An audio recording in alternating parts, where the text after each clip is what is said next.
வணக்கம். ஈரோடு கிழக்கு சட்டமன்ற தொகுதிக்கான இடைத்தேர்தல் வருகின்ற 5ஆம் தேதி நடைபெற இருக்கின்றது. அதற்கு முன்னதாக ஒரு முக்கியமான வழக்கானது சென்னை உயர்நீதிமன்றத்தில் தாக்கல் செய்யப்பட்டது.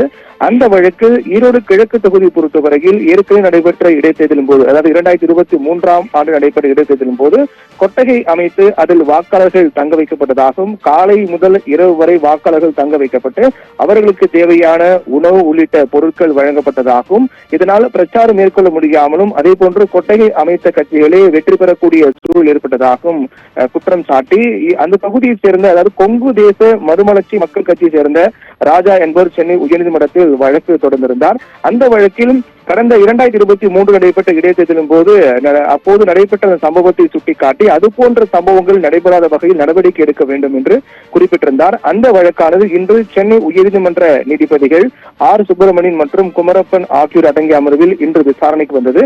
அப்போது இந்த வழக்கை விசாரித்த நீதிபதிகள் யார்தான் வாக்காளர்களுக்கு சலுகை அளிக்கவில்லை என்ற கேள்வி எழுப்பியிருந்தார்கள். அதே போன்று வாக்காளர்கள் ஏன் கொட்டகைக்கு செல்கிறார்கள் என்ற கேள்வி எழுப்பி இதற்கு தேர்தல் ஆணையம் பதிலளிக்க உத்தரவிட்டு வழக்கு விசாரணை வைத்திருக்கிறார்.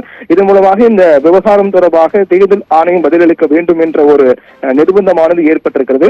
வருகின்ற 5ஆம் தேதி ஈரோடு கிழக்கு தொகுதி சட்டமன்ற தேர்தலுக்கான இடைத்தேர்தல் நடைபெற இருக்கின்றது.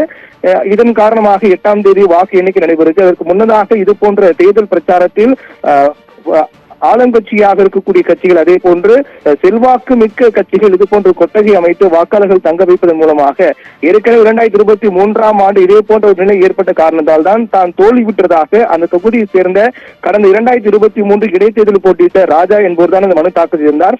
அந்த வழக்கின் விசாரணையின் போதுதான் யார்தான் வாக்காளர்களுக்கு சலுகை அளிக்கவில்லை என்ற கேள்வி எழுப்பியதோடு இது தொடர்பாக தேர்தல் ஆணையம் விலக்கு அளிக்க வேண்டும் என்று உத்தரவிட்டு இந்த வழக்கானது ஒத்திவைக்கப்பட்டிருக்கிறது.